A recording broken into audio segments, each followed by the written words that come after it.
We're here for episode 3 of After the Close, and I'm here with Dave Spektor. He's a longtime friend and the Chief Technology Officer, I believe, for Correct. LodeStar Software. So, hey, thanks for being here. How are you? I'm great, Mike. Thanks for having me. I excited to spin some gears here. Great, great, great. So, why don't you tell everybody what LodeStar is? Oh man, really easier question to be answered. What isn't LodeStar? Right? It's your hopes, Okay, your fair enough. dreams.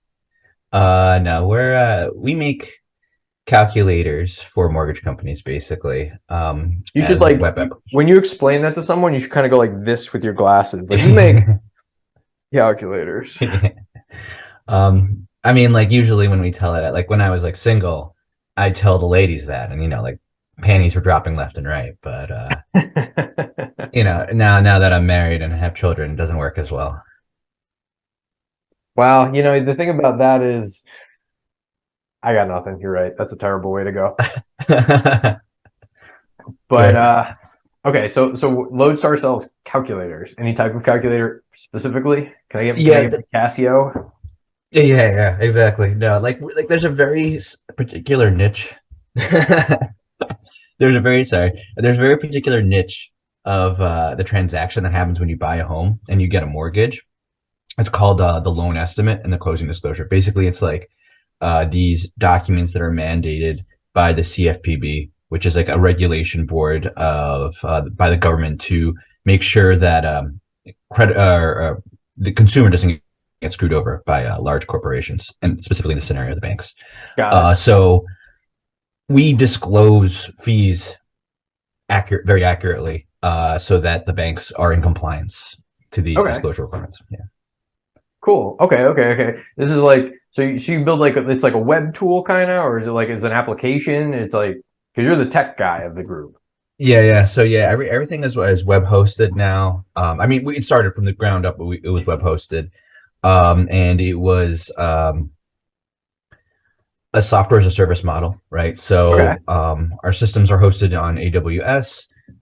We, have these lenders work with us essentially in different formats, but essentially they're just connecting to our server. We're hosting some stuff, doing some calculations for them, sometimes automated, sometimes not, sometimes a little bit more manual stuff, and we spit out a number.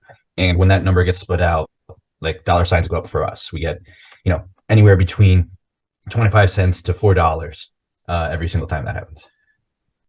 Between 25. Okay, so you're like a real like volume business then. You're not hunting down that sale for a $4 fee. You guys are working off volume, I suppose then.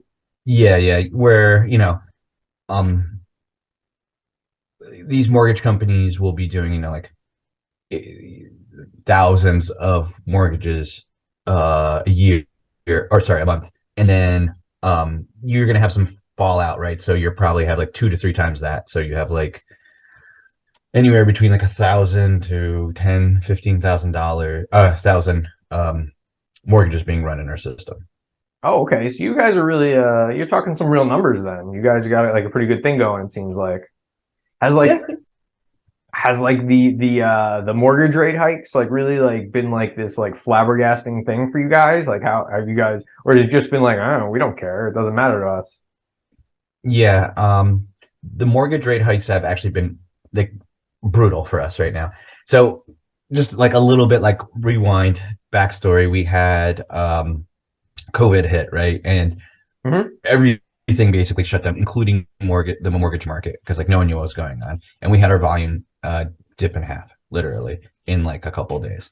Um, but then the Fed started lowering rates like crazy, just a spur of business. So everyone started buying homes and refinancing, and we had like a crazy boom. Like that's Oh really wow, where okay. we cut our teeth and really started making money. Um, Hmm. and then things were going great, and then we had this rate hikes, and it's been pretty brutal on the opposite way, Oh wow, going okay. down. Yeah. So we've probably lost, 30, 40% of volume, but it's rebounding a little bit because we hit the peak of 7% in the mortgage rate. Now it's like back down to 6.5. And you'd be surprised at how, you know, quick the market reacts to that type of change, but it is fast. And the biggest issue I think right now is housing prices are insane. I don't know. Have you been looking at houses? Are you comfortable in your house right now? So it's interesting because I got in right before the rates started to hike. We closed in June of 2021 for my current Nice. home. And I'll tell you, like, you can take my 3% flat rate fixed mortgage, you can pry it from my cold dead hands Yeah. because we got in right before things started to go up. And it's like probably like our best ass. Ironically, having like a liability of a mortgage, it is in some ways like our biggest asset that we have a 3% fixed rate. It's You know what I literally mean? free money in this market with It how just high the rates are. it feels like we're just like, but if you run our current, like if we had bought like a year later, it feels like we're just saving money every month. It's just, oh my God, we got very, very lucky. And like I'm very well aware of that. So we are Yeah. not moving. That's what that's gonna do. Yeah. We So got like this that whole thought group of process, I people who think, are just not gonna move. yep, that's a like a logical thought process that I think a lot of people have now come to. So, right, no, the inventory is low because people don't want to sell because they have great mortgages and now the rates are much higher. Yeah. And prices are still crazy high. You'd think the mortgage rate would go up, so therefore, you'd have to correct itself with the price of the home to go down because the carrying cost of these mortgages is literally 2 to 3 times higher than what was during the pandemic times Oh yeah, because of the rates absolutely. increase. And the prices aren't going down. So it's brutal. It's very difficult to buy, and purchases are maybe 40%. Refinances are completely gone, obviously, because you only refinance if like you're getting a divorce or you really need cash. There's really no other reason to get a refinance. I agree. Those are you had those two ideas right in the tip of your tongue, I noticed, but that's fine. We won't go there. Um, But I am in agreement with you. See, where I am, I'm in a development, right? So we're in like a community of homes. And so it's very like I've learned the suburban life of like everyone's very nosy about like, oh, what's the neighbor's house going to go on the market for? Because everyone cares about it with respect to their own house. Like it's this whole new game that we've learned over the past like year or two. So we get wind of like what things close for in our neighborhood.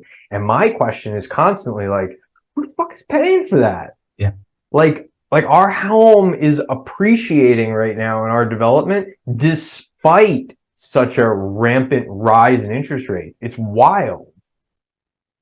it's crazy. And that like voyeuristic, like I always want to see what's going on with like the neighbors and like just the general area. Yeah, Right. it's all consuming for me now too, because like so me and my wife, we have one child and we're gonna have twins very shortly, right? So Oh, like we need, congratulations. thank you. And so we obviously need more space, and it's just like constantly like, oh, when's the market gonna come down? Like, oh man, that moron bought it for that much money. Oh man, that guy you paid even more. Oh no, what's going on? And Yeah. now like it feels like you have egg on your face because you're like, oh man, I literally can't move at this point. Like it doesn't matter. We just have to like eat it and like just deal with what we have. I mean, at a certain point, you have to just bite the bullet and make the decision that's best for like the family. Yeah. Like it's a yeah. Like and that can play out 100 different ways. I'm not saying it's strictly like buying a house or something, but like at a certain point, you got to bite the bullet and do what's best. But yeah, on the other hand, you're also trying to like, how long can I hold out? Like, how can I try to make this the best I can? Like, what can we suck this up for another year? Stuff like that. Like, yeah, we have like our own variations of all that stuff going on as well. Yeah. So well, I kind of maybe buried the lead a little bit on that one too, is because so what we did because we gave up. My wife's gonna is gonna deliver in like a week, right? And we were Oh my waiting as long. gosh. Yeah, we were Well, waiting I as guess long as I we guess could. we'll be seeing you in season 5 of Trader Dads when after you've been buried in children for the next 2 years, 3 years. I, I know you have two kids, right?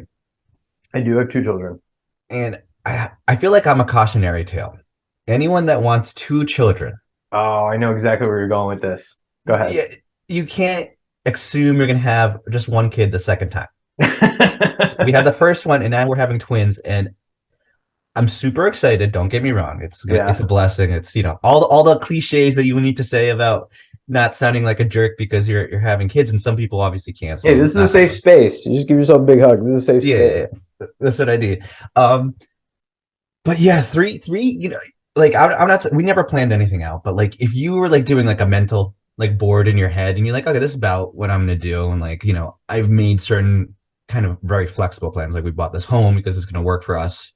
Hmm. Um, three children was never anywhere. Like they're just not there at all. Like no part. And I just feel so broken down because you know what? Cars don't even work. So we have a Tiguan. It's an SUV, like VW Tiguan. It's fairly large, and you think that's fine, right? But because we're Not having put three car seats across that back row. exactly You can't. I've done that measurement. Like I get it. I was like, that's not gonna work. nope. Nope. Uh, so like you got to buy like some type of like okay. My wife says no minivan. Like that's like just a hard and fast rule, Hmm. which is fine. And then what you can like the only other options like those like aviators, those like monstrous SUVs that you feel like is gonna just like run over you on the highway. And it's like I don't really want to do that. I don't know. And so now, in addition to the plus two, you're also now really getting like a $60,000 car. Yeah. And Oh, $60,000 on the low end. sure. I'm not in the market at the moment. I may be very soon, not for any particular reason other than we need a car. But I Oh, get it. Yeah. you let something slip there. No, I'll no, no, call no. It's just Katie. that it's conceivable. It's conceivable. I've been a remote worker for 3 years, so my family and I we only have one car. If that were to change, we're gonna have to get a second car. That's all that means. It's Got it. conceivable I may take a job in which I have to start going into an office on a regular basis. So we really need to have a second car. That's all it is. No, it makes sense. Yeah. Yeah. But anyway, maybe not. So the thing is, though, I totally understand where you're coming from with the thing where it's like instead of like, it's like, oh, you always dream of having two kids. And then if you just have twins, you're like, hey, we're good. Or on the other hand, if you're like, oh, I always wanted two kids and you have one, and then the second one comes along and then you end up with a third, you're like, oh, now I have three kids. Yeah. And that's just what that is, that you have three kids. So it was on our radar with our second because we did it with some assistance. And it's a very like uh basically it's like naturally the chances of twins are like what is it? It's like 1%, 2%, 1.5%, something in that range, I think. I think they, Naturally. I think they said it's something like 1 in 200 or 2,500. So higher than you think, but not too high. Oh, okay. You would know a lot better than I. But maybe I'm misquoting one of the more synthetic statistics because my other point was going to be that if you use certain assistance fertility methods, the chances of multiple births goes like way, way up, right? So as soon as you're like doing any of things, suddenly you're like, we have to really think about this now. Like, what if we end up with that? Yeah. That's a real thing. And I think a lot of people are dealing with it more so than you'd expect. I think it just pops up here and there. Um, but it's a totally very practical, rational thing that you need to be sort of concerning yourself with when you're in that like phase of life, so to speak, Yeah. Yeah. I, I'm sure you know, but I don't know, if the people listening have had kids, but during like the last uh, 8 weeks or so, really the last trimester, you go to the doctor, the ultrasound doctor a lot because they Oh got to yeah. make sure everything's okay, right? Yep. And especially like we're like 36 years old, 35 years old, so like that's a little bit older in age and so forth. And they I want to think just make sure. geriatric pregnancy is like medically speaking, like legally speaking, it's what? It's like 37, I think it's 38, 35, 35. and that's at time of delivery. That's time of delivery. Okay. Yeah. So like, to be that's like don't ask a woman her age, but Yeah. like like medically speaking, it means that there's that whole element as well. Hey, you don't say it to the wife, but you're like, yeah, like technically, like, Technically, uh, you know. so yeah, so we go in and you go get the ultrasounds, and it was surprising at how many other twin um, women were there, the pregnant with twins. I'd Mhm. say like, I don't know, we saw like 10, which I don't know. That seemed like a crazy amount. And there was one lady that had triplets. Okay. Yeah. No, I guess like by like 1 out of 10 multiples is probably multiples then, you know? Yeah. It's crazy. So I'm sure you're going to do quite well with it because full disclosure, we were actually technically former business partners, which is not something I think anyone who ever met the two of us would have expected at the age of 19. But it's true. But you as a former business partner, I can tell you that. So the way I met you was I met you as friend, and then like sort of collegiate, person. Like we were in a fraternity together, and then eventually down the road, business partner. And at each iteration, you have constantly impressed me as a person because you are very unassuming, which is like a compliment. And then underneath that surface, you have a very strong mind. You are very I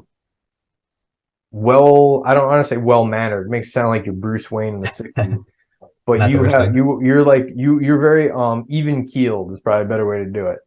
You usually figure out like what's what, and you've always done well. And that like constantly impressed me because you're very unassuming. You wouldn't think like you were like such like a sharp mind. Thank you. I mean, I mean, dumb either. No, I think. I mean, you met me, in college, so like, you drunken frat boy days.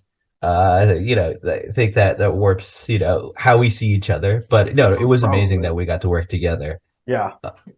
And I wish the ride lasted longer, but some things come to an end, and you moved down to where you live now with your beautiful wife. So all things worked out.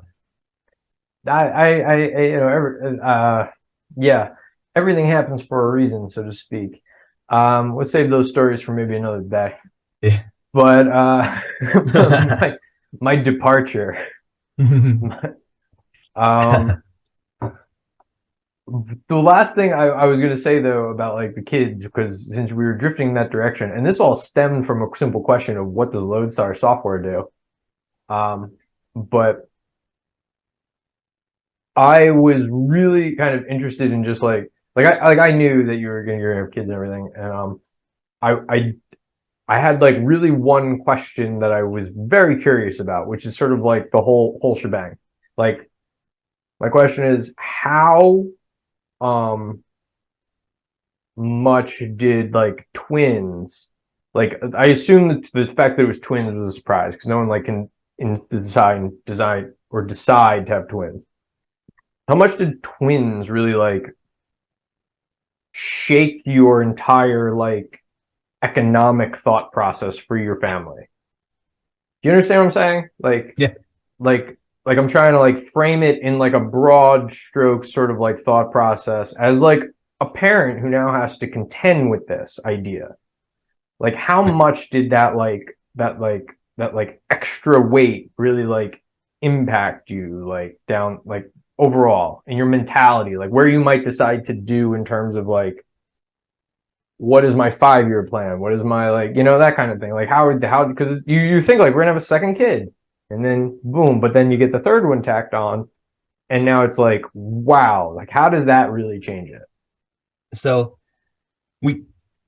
well, just like from an emotional, before we get to the financial, from an emotional point, my wife, she went to get the ultrasound by herself because we were like, this is our second. I'm working, like I'm busy. She's just going to quickly, like, we knew she's pregnant. All they're going to do is verify that she's pregnant. I totally understand where you're coming from. I went to all the first ones. The second ones are just like, yeah, just all right, whatever works for you. Yeah. And she comes back and she's like, she shows me the sonogram or ultrasound. And I'm like, I don't understand. Just because, like, if you've seen them, they're like just like squibbles, right? Like, it does take some intuition to like understand what's actually there. And then she looks at me and she says, 2. And I literally cried, and not happy tears, because it's overwhelming. Like emotionally, it's like you're to your point. It completely takes over any type of thought process that you had, any sort of plans. We talked about the car already. We talked about the house, so the car, whatever. The house, a 2-bedroom house is manageable. A 3-bedroom house is a little bit more expensive, right? But if you Yeah. start looking at like 4-bedroom houses, it becomes a total different stratosphere. It's like people don't make houses, at least in the area where we are, that big because it's very, very, very expensive. Roughly, So where are you? in the Northeast, New But Jersey, you be a little more specific. New Jersey, where we were You're like in right an across the urban river area. in an urban area. Yeah, Okay, fair. yeah, Okay. yeah. So like in the New York metro area, but There like you in an go. urban Okay. area. Okay. So now, but you're not like out in like Idaho. Okay, Yeah, got it. yeah, yeah. Um, I don't know. I'm worried, I might get some super fans. They might be hunting me down. Um, so yeah, it like drastically changed what type of plans we can make for buying a home. Because first off, we need a home now, a new one, Mhm. and what you can buy is not really as big of an opportunity. And with the housing prices that we talked about exploding, it blew all that out of the water. Yeah. Um, in terms of childcare, this is this is a little bit like crazy. I still don't know how it's all going to work out, but we're very, very, very, very lucky. We have our parents and our in-laws, helping Mhm. us a lot. So childcare so far for our first kid was just them. How is it going to work with three? My parents and her parents are older, right? They're like 60 to 70 in that Sure. range. They can't handle it. They like, I mean, they just can't do it anymore, right? It's hard to hang with a 3-year-old that's constantly running around and then having two little nuggets that just are crying or yelling or need changed or whatever it is. So, God, daycare is so expensive. Again, in that Oh, I area, know. right? New York metro area, insane. I think it was for 2 days a week for the 3-year-old, it would have been $1,800 a month. Hmm. So you add in two, and that's only 2 days a week. It's going to be at least 30, let's say $5,000 for two. It's a person's salary. Like, oh man, I'm getting anxiety just like thinking about this right now. You're not alone, my friend. I have dealt with similar, not three, but two. I mean, but yeah, the New York metro area, I've paid that daycare and it is among the highest in the country. And it's just the ratios and the math of it for many, many people are just in almost too much for anyone who's not like in a dual income and a high income like situation. It's absurd. I spent real time like just as like I just pondering like I'm on the subway home from work and I'll just like I've like pondered like how the fuck does that math work? Yeah. Like how does it jive? Like how did it like how does that like something like there's like this many people in that class, which means everyone's paying that much, which means they're getting these salaries and this much, and it's just like, how does this work? This whole daycare cost thing, like, how does it get done? It's, it's just, I, I still don't understand it. To be honest, I basically like, I'm out and I left the area because at a certain point, you're just like, this isn't going to work. Like, I'm not working a full-time job to pay that daycare thing. Like that's what I'm doing basically. You could get that way with multiples in a Yeah. heartbeat. It takes like almost no effort. Well, So yeah, I totally see what you're saying. now that you're living in the lower cost of living area, how does it break down? Like, I think you and your wife both work, right? So how does that like childcare? I think they're both in childcare right now, right? So we just passed the Rubicon. We kind of like peaked. So I have two which you could break down as morning care and like afternoon care. So like you pay for the morning and the afternoons for the young one, and you pay for the morning and the afternoon for the older one. As soon as the older one went to kindergarten, the morning dropped out because I only pay for after school for the second one, for the older one. So we've like peaked on it, and we're gonna start to go down. So that's great. Um, Quality is a whole different discussion, but I think we'll assume uniform quality. Like we paid for like a good daycare. Like I'll just, Yeah. like you could get like, or a random lady who just like has them come over to their house all day, and we're not going to do that. What we did do, we did our research and we got them over there. Bottom line is this: daycare, even in many parts of the country, are actually just overall very expensive. We did not save a lot on daycare directly. What we did save on is other things. So like our housing costs went down significantly. So that made the fact that we're still paying the daycare not feel as bad because we were still like saving in other places. You're then you'll also pick it up in like minute ways, like your morning coffee costs like $1 less, right? And over time, that's like a couple $100 in your pocket. Yep. That sort of thing is where it plays out a lot. There's also just the you get more bang for your buck is also the thing. Like not necessarily a raw cost went down by moving out of the New York Metro. I may have still been paying the same, but it felt like I was getting more. So that was like a whole like kind of implied improvement that really happened. A good example of that is that like my HOA fees for my particular community, I pay about the same, probably actually less annually, but I get like this tremendous clubhouse and a pool and a tennis court, which we utilize. So we're making use of it to make it feel good, like that we're, getting money, we're getting value for it, I should say. So it's more of that sort of thing than any particular like extra monies I'm putting into the bank. Yeah. That type of stuff all adds up. Yeah. I mean, you could go to even different areas of the country, I'm sure, and save maybe overtly in cash, but it's from my perspective, moving from like like the New York Metro down to a regional power, like it's like some like we're gonna go to war, but a regional area, like a small area, like the Carolinas, it's more that we feel like we get more bang for our buck. Dude, they definitely moved up in the power rankings recently. Yeah, I think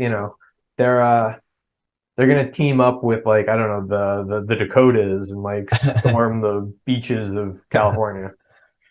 Yeah, the Carolinas though, I feel like, I mean, you've probably seen it and you are part of it. There's been a very big move of people moving from the Northeast because of this issue that we're talking about to those areas.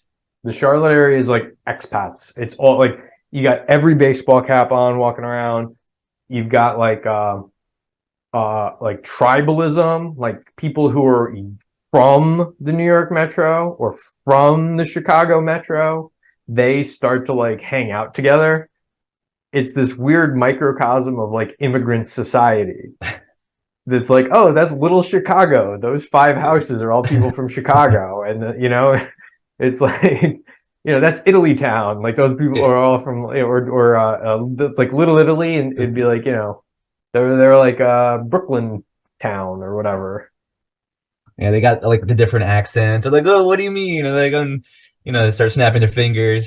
It's like Jet some Shark weird action. We get a little like West Side Story-ish, like, Yeah.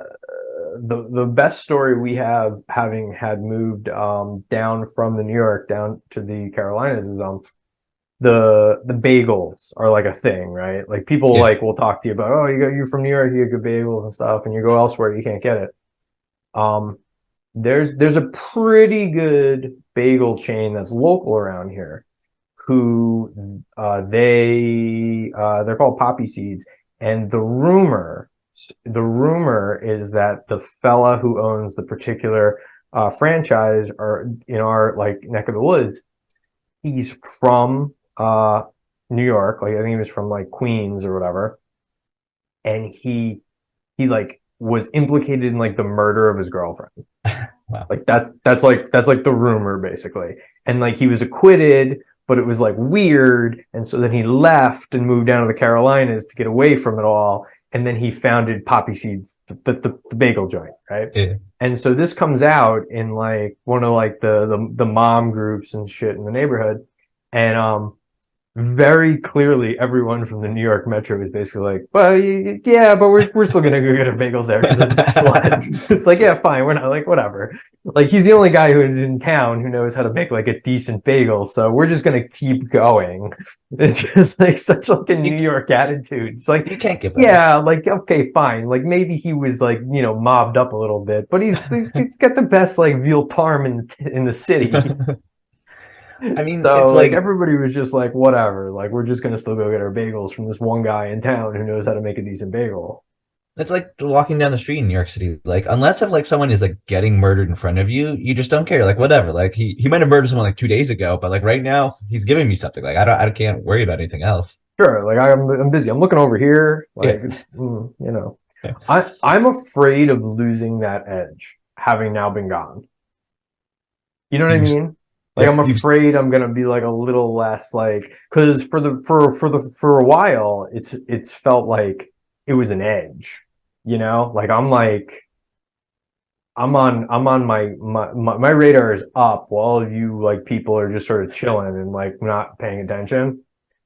Or or like there's like a more of an aggression that comes out of like a lot of New Yorkers. And I coming out of it and then going in being implanted into a different like kind of region really showed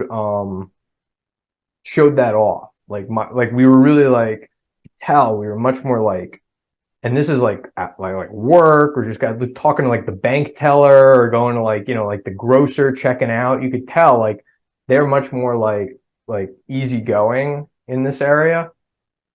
And at first, we really felt like it, like people are asking us, "Hi, how are you?" And you're like, "What's it to you?" Like you get that from somebody at like if you forget your Easy Pass in New York and you have to go to the toll booth and actually pay the lady, if that lady's like, "Hey, baby, how are you today? I hope everything's going well," you'd be like, "Give me my money and get the fuck out of here." Like you don't want to talk to this person. You don't know what's behind. You don't know what's up her sleeve. You don't want to talk to this fucking person, right? You just got things to do. It's You got just things there's to no do, but time. you're assuming that they have an ulterior motive. You're like, this person is distracting me from somebody trying to steal my hubcap. Like you're wondering what's going on if when you're up in the New York area. Down here, people really aren't like that. So for a while, it felt like I have a real edge. You know what I'm saying? Yeah. Because I can now like I know what's going on. Like I'm looking for the hustle and the grift, but these people are just cool. I'm worried that over time I'm going to start to like lose my like edge. You know what I'm saying? Dude, you're probably an old man at this point. You come back to New York City, they'd be like, oh man, there's a tourist right there. You'd be like looking around. There'd be someone dancing. You'd be interested in it. Other people On like the like, bus, like looking yeah. around, like, hi. Yeah.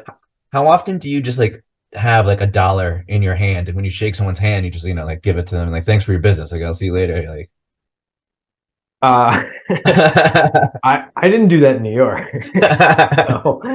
No. No, there's what's funny of all places. It's actually very funny you say this because this 100% happened to me today. We go to my daughter's doing School of Rock and she's doing very well in it. She really likes it. And it's in like a strip mall, a couple blocks, on the other side of town. that's awesome. There's a Jersey Mike's sub shop there. And so it's become our tradition that we get Jersey Mike's subs for lunch every Saturday. That's what we do now. We drop her off. She goes to School of Rock for like her lesson, and then one of us goes to Jersey Mike's and gets subs for all of us, brings them home, and then we all come home. We have Jersey Mike's for lunch. And Jersey Mike's from Point Pleasant, which is like right in the Jersey Shore. So that's our mecca. What so we go there every day and we come home with it, and that's just become our thing that we do. And that's the end of my story because I lost my train of thought. Giving a tip in the hand. Oh, thank you. The other side of the story was I went there today to do that very same ritual, and the thing that happened is their credit card scanner was broken, so they'd only take cash. And I was like, motherfucker, now I gotta like, and so then I had to give them, instead of normally I like click the thing and just give them like the 15% tip. This time they actually had to cash me out. And so I was like, you know what your tip is in your jar? It's like the 38 cents you gave me. So I was like, this is what you get for making it difficult, because I didn't have enough cash to get the sandwiches I needed for everyone in the family. Yeah. Like I wasn't expecting, how much cash do you really keep on you, right? Yeah. I had two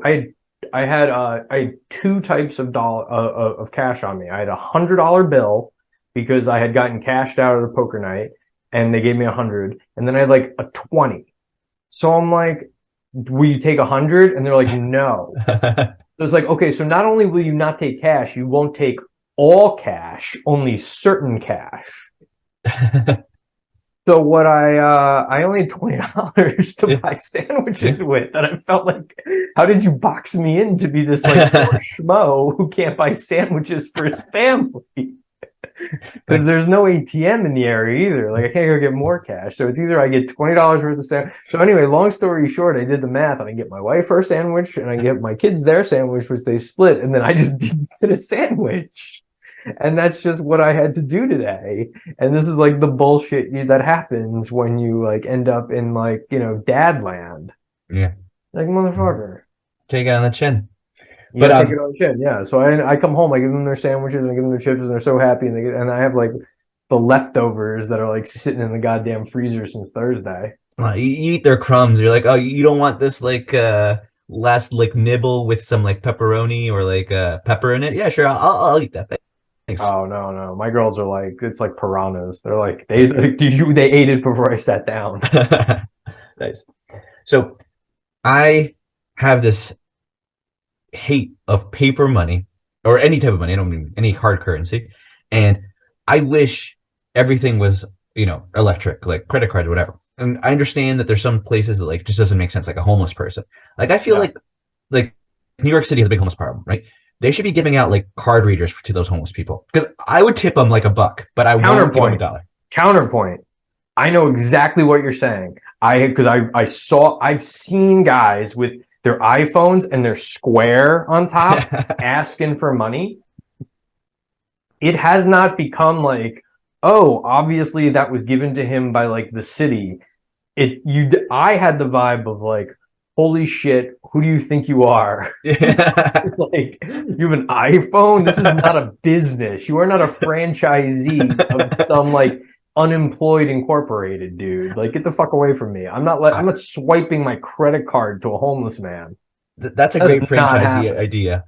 Hey, like, we're homeless people. I'll sell you the brand name. I'll give you the credit card reader. You just got to sign up with me and give me 10% of your profit. You're like homeless like, Joe. This is not like a pyramid scheme. Is not New York homelessness.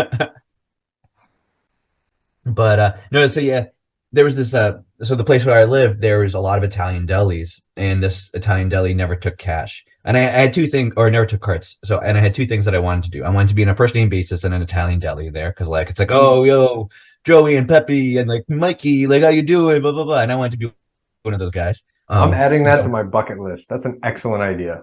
Yeah, and adding that to my bucket list. I never had cash before, so I literally started going to the bank to get cash so I could tip these guys and buy food from them, so that they would like I'd be in there like ingratiated like the presence, like they'd like me. They're like, oh yeah, oh there's Dave. He's got some like money. He's gonna buy some sandwiches. And then when I left, they called me by my name. And it made me feel real good. I get it, and I'm totally on board with it. It's like Cheers. Like you want them like, what you really want, you're trying to recreate honestly what we used to do in the fraternity. I would give anything to be able to walk through a door and have everyone go, hey! Yeah. What I wouldn't do to recreate that, like, hi. I think you should teach your wife and 3 children to, whenever you walk into a room, they should all go, hey! That should be one of your like longer term goals. You can do it as like a subliminal thing to all of them. You know what I'm saying? Like anytime, like if you're like, you walk into a room and it's just your wife, and she's saying, and she just goes, oh hey, and you just give her a little kiss on the cheek. That's all you do. And you just roll with it. And then anytime she gives you like, hey, you give her a little kiss on the cheek. And then before you know it, you'll have like every time you walk into a room, she'll be like, hey. But you know that like one time you come home, you're like super tired, like something's going on. She's like, hey, and you're like, I gotta keep going. She's like, what?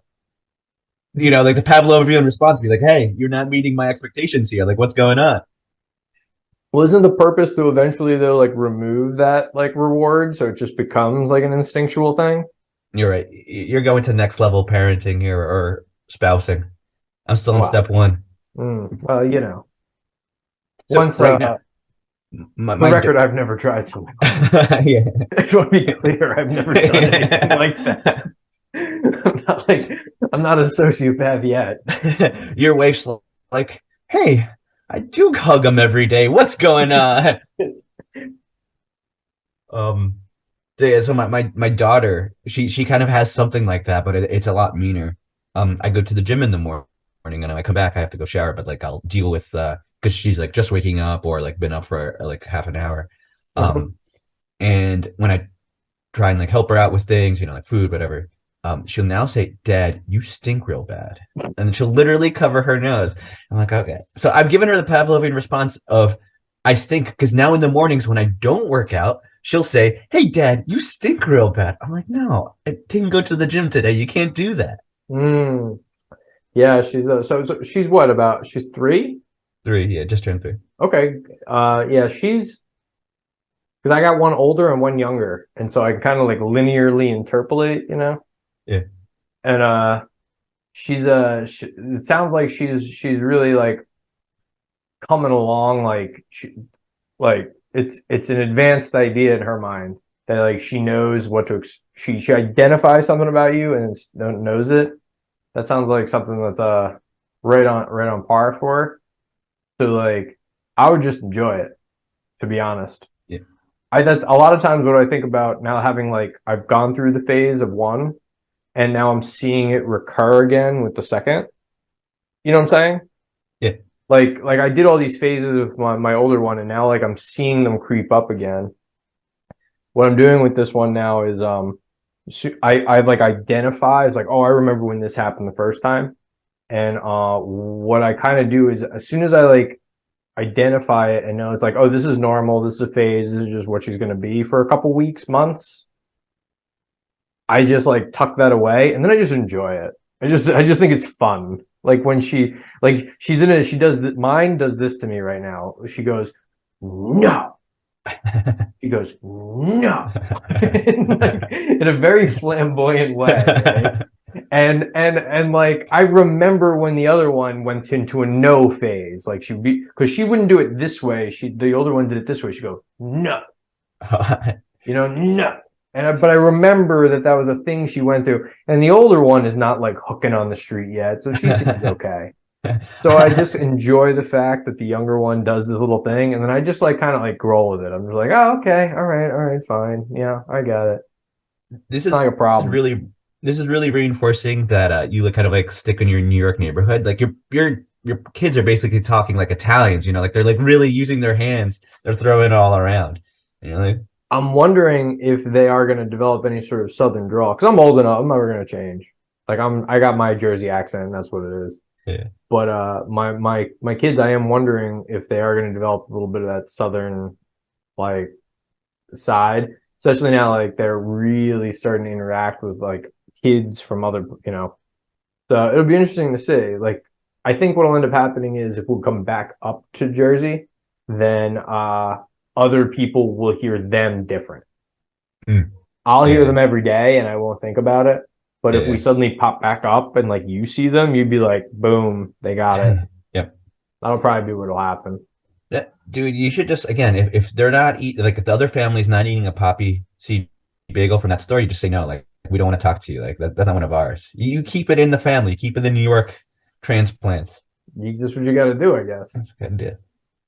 So now you kind of touched on it, like you said, you kind of seeing the younger one traverse the same steps as the older one. Do you think it's easier because you know kind of what the outcome is and what to expect and have like a better feel for it? you're basically saying is like that. What do you like? How does it to raise the second or the Yeah. third? Yeah. The most interesting piece that I've gathered is they're unique individuals from very early.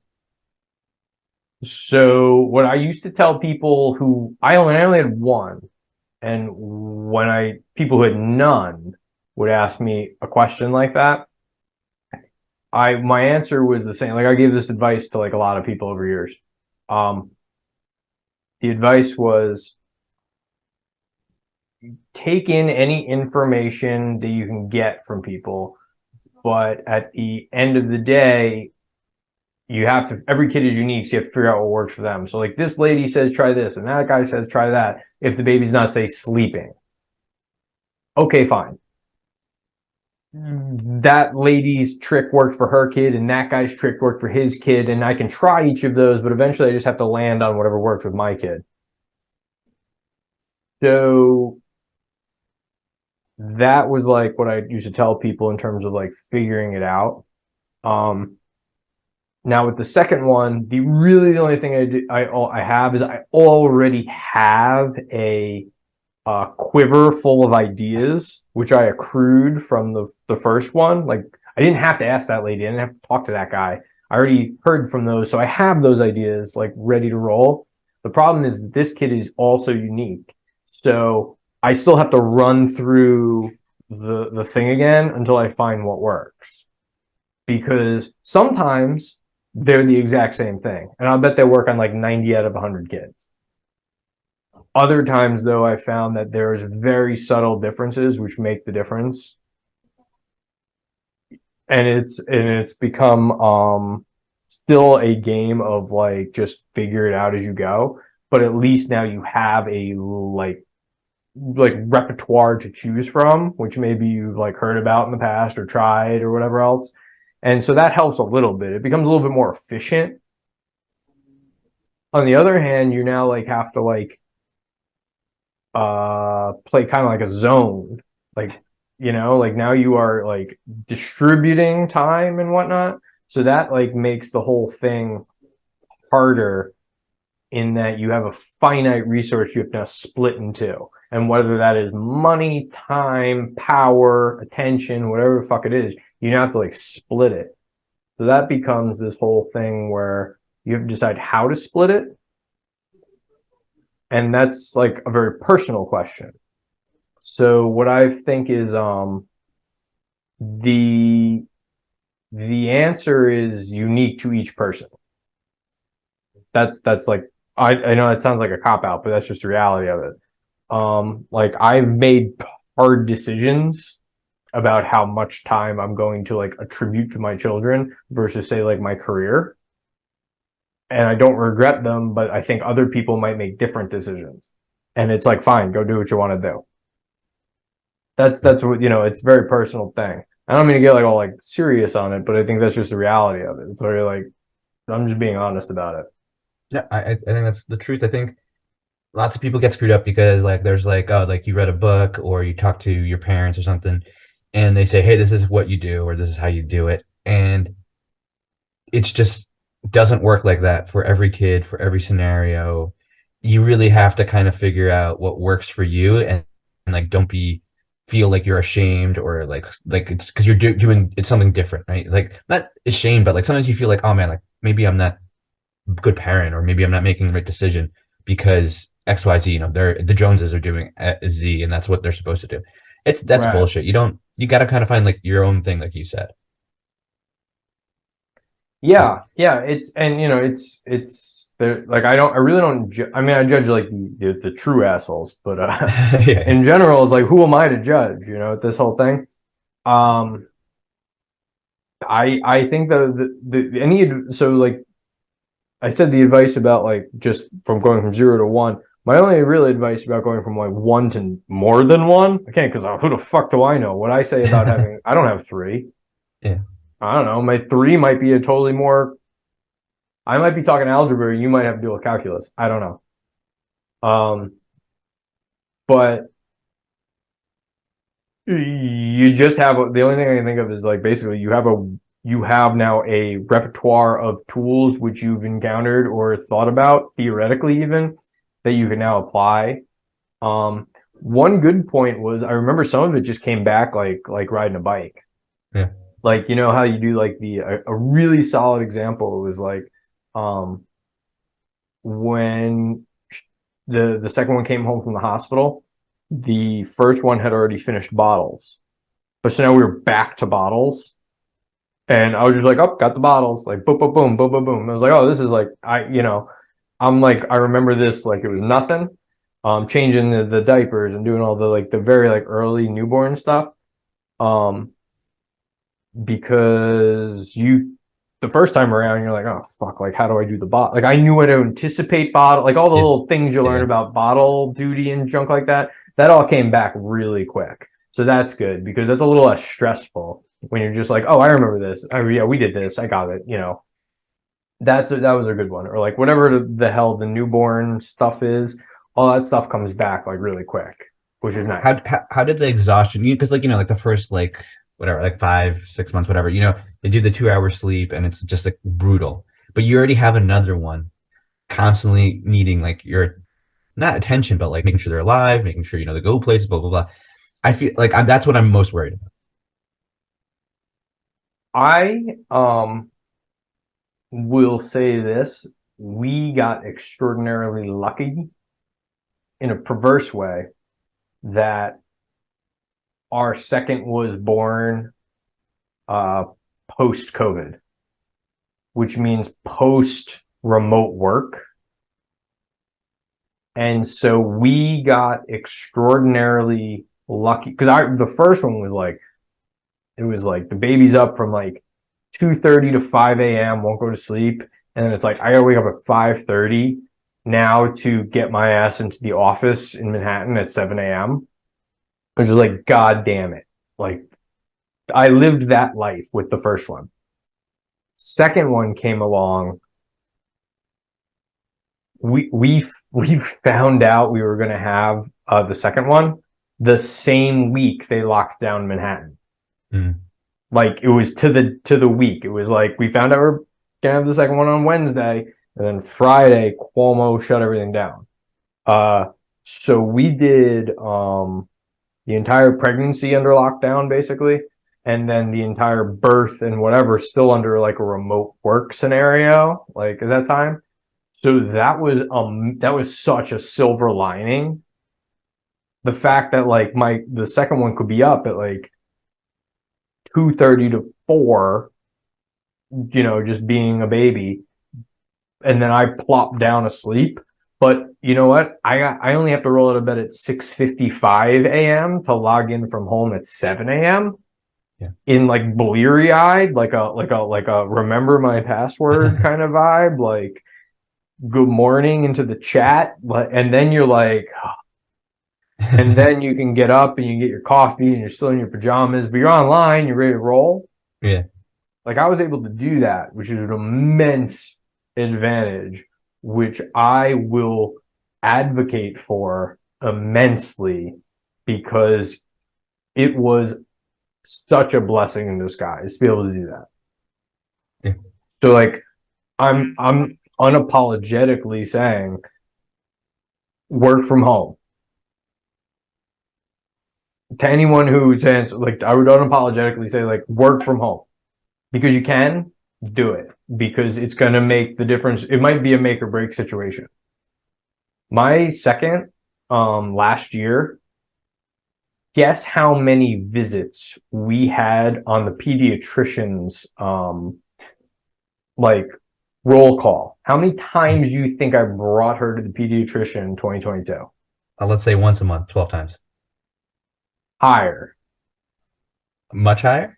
We averaged once every 2.5 weeks. Oof.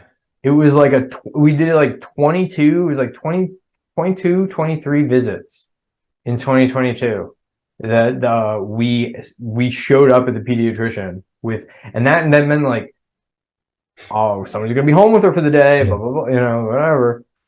22 times we had to deal with that. So like working from home was the difference between just like sanity and not, because so the logistics of just calling out or like deciding on the fly, I would highly recommend working from home as much as possible, because it will be the difference between sanity and just like, this is just impossible. Yeah. Agreed. I think that is the COVID silver lining, right? It's kind of transforming us to more of a remote culture, Yeah, remote work. I mean, here we are right now doing this. Yeah. But I would like, I'm unapologetic. I mean, you're one of the main Substack readers I have. If I'm being honest, you in terms of consistency, because I can see the stats, people.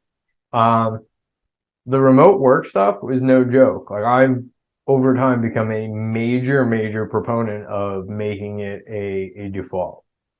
No, I've read it, and I've also discussed it with our other friend that read it. He's a little bit more in the in person area.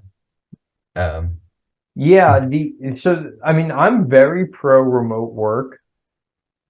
I like hint at it in the Substack where I say, like, if you're an attorney who wants to be a prosecutor in a courtroom, obviously you shouldn't be doing it from home. I get it. You want to be like fucking, I don't know, insert cool attorney like Reese Witherspoon in Legally Blonde or whomever the fuck you want to think of. You want to do that? Go ahead, fine. But like a lot of white collar knowledge work where you're just like IT work, all of that is just like, what the fuck are we doing? You know what I mean? dude, we got to Don Draper it. I want to be able to drink some Manhattans, the office, sexually harass all of the secretaries because they're only women, because I'd still assume that that's how it works. You know, make some power moves and then go out and spend some company money. It is how I spend my day. My wife works from home too. I just like flirt with my wife for half the day. We literally meet in the middle. Like, it would be like 10:47, and like we both happen to wander into the kitchen, which is like the break room, and like we're like, oh, she's pouring like a coffee, and I'm like, making a snack, and we're like, how's your day going? And blah blah blah blah blah. We talk about it, and then inevitably I make some sort of like lewd comment, and she gives me an attitude and walks away. HR is going to come down hard on you soon. HR? Oh man. She is HR. I mean, yeah, like when not pregnant, right? My wife is really kind of the boss of the home too, right? She's like making sure everything's in order. They're definitely like, admin, HR, head honchos. Yeah, that's just life, No, it's not a negative.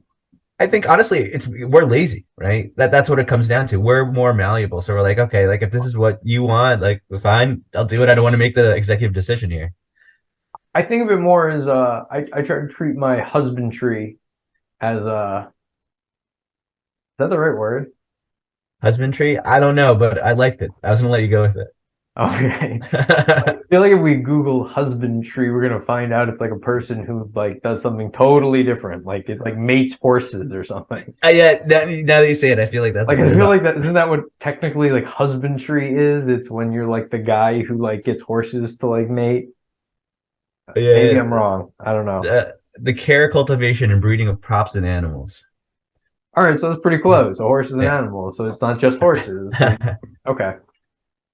So, all right. But I generally think of myself as a soldier, Yeah. like for all intent and purposes, it's like, okay, she's the general, I'm the soldier. And it's like, all right, what's got to get done here so we can say we're mission accomplished? Yeah. And whatever that happens to be, it's like, okay, clean the floor. All right, clean the floor. Done. Good. Now everybody's happy. Everybody's safe. Everybody's in good shape. Got it. Yeah, it's really about just getting everyone to a level where no one's upset anymore so that you can enjoy whatever time is left.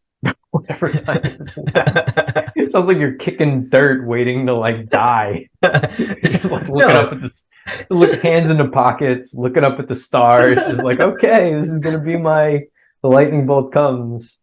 No, but like I mean, like let's be honest, like after having a child, like the time when I was with my wife before children, it was this amazing time. We were like best friends. We could do anything together. We were like, constantly having fun together.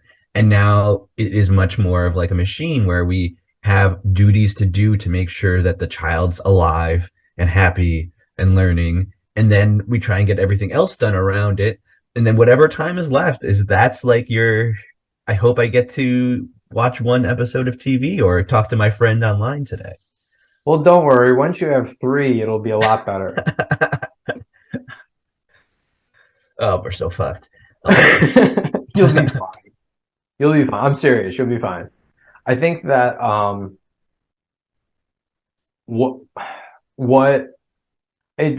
going back to like the idea of when one versus multiple, like I remember when we were first up in the middle of the night with the first one, you're like, oh shit, this is my life now. Like, oh my God. But it ended. Like the baby developed a sleep cycle. And you kind of know at what point now when, right? Like like the next 3 months are gonna be rough. I'm not gonna lie to you. The next 3 months are gonna be rough.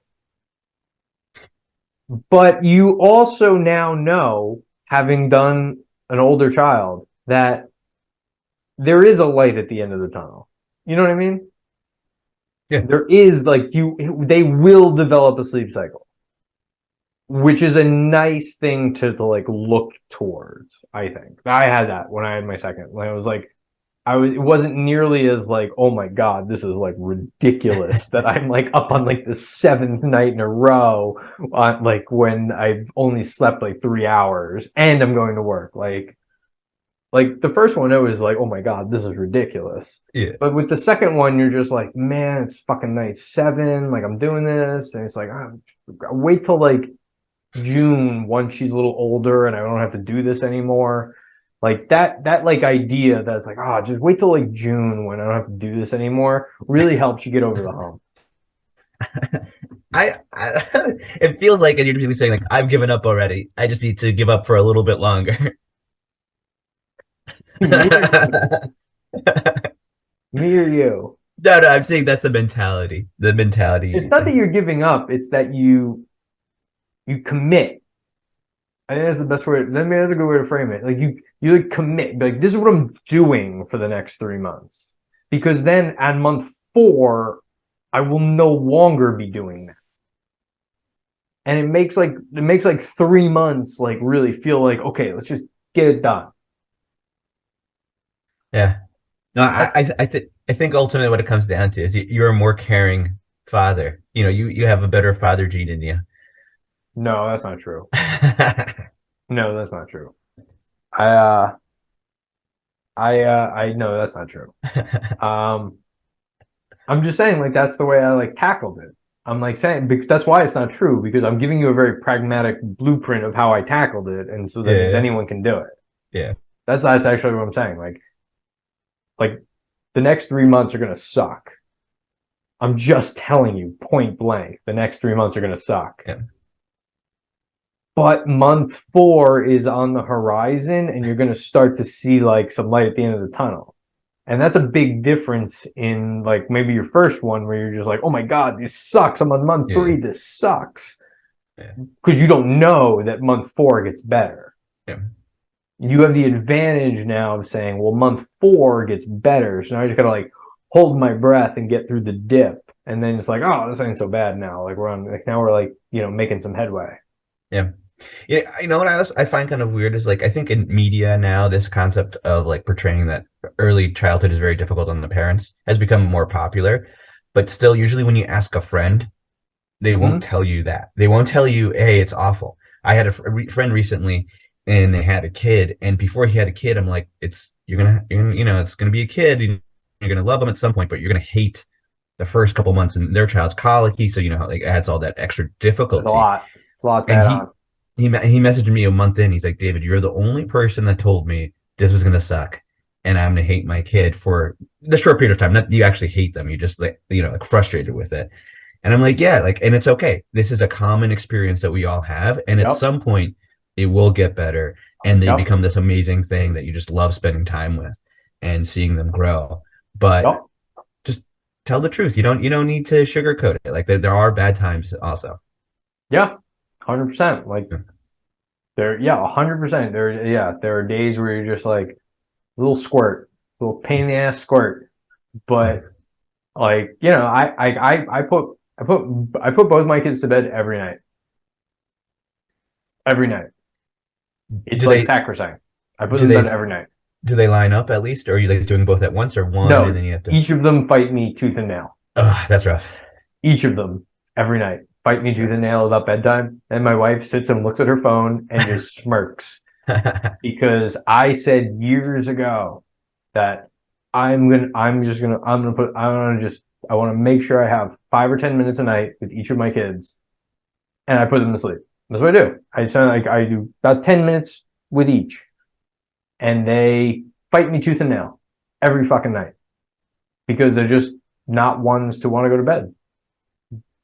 Neither am I. I'm a night owl, so I don't blame them for it. But we sit, I chill with them, 10 minutes a night, sacrosanct. That's impressive though, that not only that you do it, but that you got them down to 10 minutes a night. Like my daughter sometimes will be like an hour, and it's just like a Oh no no process. no no no no! Oh, I'm sorry. No, no, no, no. I in my head it's minimum 10 minutes, Oh yeah, but no, I've had 2 3 hour yeah, spikes yeah, from like just dealing with them. No, don't get me wrong. What I'm saying is like I'm just gonna like carve out a couple minutes each night to make sure I have it in, yeah, no matter what. But pragmatically, oh yeah, like my kids are a pain in the ass to get to sleep. Like it'll be like I fight tooth and nail with them, and it actually lasts like 45, 50 an hour each. yeah. That's rough. Oh yeah, no, 100%.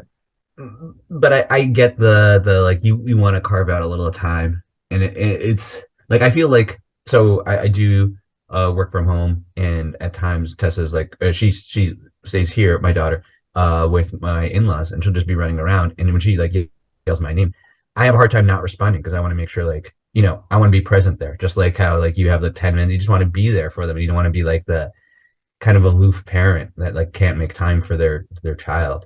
Mm-hmm. And stuff like that. I mean, hopefully, it seems like it's like bearing fruit in terms of like that relationship. They'll learn from you and really love you, and No, they're probably not. no, I mean, once they hit teenage years, no matter what, they're gonna hate you, right? There's just no way. The biggest surprise I think with that is how quickly that kicks in and how disappointed you are as a dad the moment it kicks in. So I will wind the clock back 4 hours, and I just went up to the door of my 6-year-old and I gave it a little knock, just a little knock, knock, knock, to see if what kind of if she was up, if she was falling asleep, whatever. I heard batter, batter, batter, batter, click, and she immediately locked the door on me. That's great. And I'm just like, what the fuck? Do you keep a camera in there still or no? No. However, I have a key. Like I can get into that Yeah, door yeah, anytime I want. yeah, No, we don't. She's old enough now where we give her like that kind of privacy. yeah, But like we have full control of getting into her room whenever we want. yeah, The other one, we still have a monitor just because, but it's like more of the audio, and for like the receiver is very far away. Like it's not like like I'm downstairs and in the kitchen, and yeah, we keep it there because in case I happen to be downstairs and in the kitchen, and I wouldn't be able to hear her otherwise. yeah. No, that makes sense. Yeah, I'm dreading when we remove it because like I mean they're human, right? They're a person. You don't want to be like invading their privacy, but yeah, like I already know she's like sometimes like getting up and not like coming straight to us and like jumping around and like playing in the bed. I'm like, oh man, like what is she gonna start doing like once we actually are not looking? Well, it's a prerogative of anyone to decide what's best. Some people are more like some people have like cameras all throughout their entire house these days, which I Yeah, certainly don't. I don't, but we do keep. We on the other hand, we also like you know it's not like we live in some big mansion. Like I can hear them. It's just like one of them falls. It's just like I hear a thud. I'm like, oh, she fell. Like I don't need a fucking camera to figure that out. By the way, how's your live-in butler doing? My live-in butler. Yeah. I don't know. He must be dead in one of the hidden closets that he does his work in because I haven't seen him. Believe me. I am the butler. Do you feel like it now, like with two kids, you're like, you know what? It really does make sense. Like in the olden times when they had like people that like would like fix your house up, you know, like in like the in England, you'd have like yeah, a manor, a chateau, right? And then you would have like the people that live there that just like keep it clean and stuff and like take care of things. It's like I just don't have enough time to do just the house stuff. Like I'm like, yeah, I could definitely use someone to help me, but like I don't have the money for Yeah. that. Yeah, that's an interesting. I think so. Yeah, the economic. I had a big. I remember very vividly. Like, I have like a whole thing on this. I'm like ready to roll on this as like a prepared idea because like professionally, one of the things that I developed over time is I'm often the person who, especially once I got a couple of years older, I was the guy who like took the new kid, the new analyst, the 22-year-old under his wing a little bit and kind of like showed him the basics. So I would do that kind of crap a lot. Um, One of the kids, when I was at a place, he was just some like whatever random 22-year-old kid in the compliance department, and he would like people bust his balls about what he thought about various like topics to like make fun of how well he or how not well he understood like the real world. You know, I'd be like, you know, I was like, oh, what do you think like the annual like mortgage payment would be? And he'd be like way off the mark. He'd be like, well, probably in like 3 years, I'll probably be able to afford like, and he's like 23, right? So he's like, at 26, I'll probably be able to afford like, I don't know, like $1 million house. And it's like, you dumb fuck. So it'd be like that kind of stuff, right? So one of the things I really like genuinely tried to teach him was this idea of like induced demand. And so when you have an induced demand situation, it basically you're saying I was at this level, but now I'm demanding this level, and then I was at this level, now I'm demanding this level.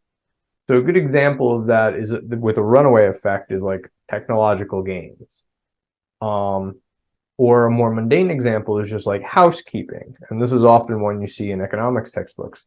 So the idea is basically like a person with like a corn broom in the year 1900 who swept, excuse me, their like kitchen floor would say, okay, I did a good job. And there'd be like little dust bunnies in the corners and stuff, but they got all the dust out of the main floor. As soon as the vacuum came along in the 1920s, it became the default assumption that you had to sweep up the dust bunnies, which is reasonable.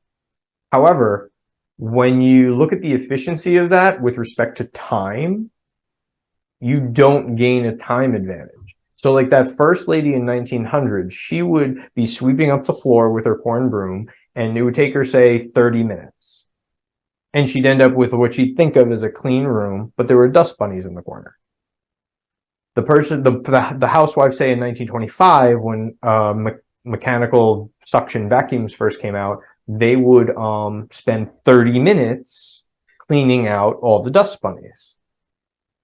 So the question becomes like, people are trying to build in these new technological gains to save themselves time. But in reality, they're just demanding a higher standard.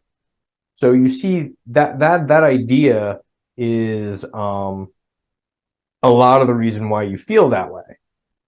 And what I told this kid about is like, you know, when I was trying to teach him this whole bit about like, because he was like going on some nonsense about like getting more bang for his buck on an Xbox One. He was saying some nonsense like that.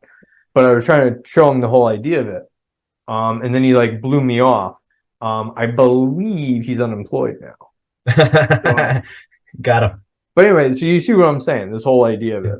So like to your point, like, yeah, you got to try to like aim it in a way that you're like increasing the time that you're building rather than just like raising the standard you're setting. And that's the reality of it. Like my wife and I have this argument all the time. Where I basically say, like, well, you know what? I'm only gonna clean up the little clutter toys around the house on Sundays. Because it's just like otherwise I'm cleaning them up every minute of every day. Yeah. And that's just the reality of it. Otherwise, like that's what it is. Because now I have two, and they're making twice as much crap lying around the house. And so I'm not going to spend twice as much time cleaning it up. I'm going to spend the same amount of time, or like a 10% more time doing it, despite there being 2 times as much clutter. Yeah. That's my argument. As a person who runs a trading podcast and has a finance degree and a master's in like data management. My wife, who does not have those things, takes a different tone. So I clean every night. Exactly. That's the moral of that story. There's no winning with the toy area, right? Like you said, it's always messy, but somehow you always do it at the end of the night because I mean you have to, not because you want to. Right. I also learned 2 things from this. One, about induced demand. 2, you know a lot more than I expected about late 1800s, early 1900s cleaning, like corn broomstick. I didn't know it was made out of corn, but apparently you did. Well, you know, I am a man of many secrets, Dave. So thank you for that. I guess that's like borderline anecdote is a maybe a good way to wrap up the evening. So Dave, I appreciate you joining me here. And after the close, I hope you had a good time. I did. This was a good sit down. So anyway, this is going to drop April 20. Ooh, I can't read it. You're looking at a calendar. I just want to point out because most people don't have calendars. April 21st. April 21st. Expiration Friday, April 21st. This is dropping. So, we have May set up already.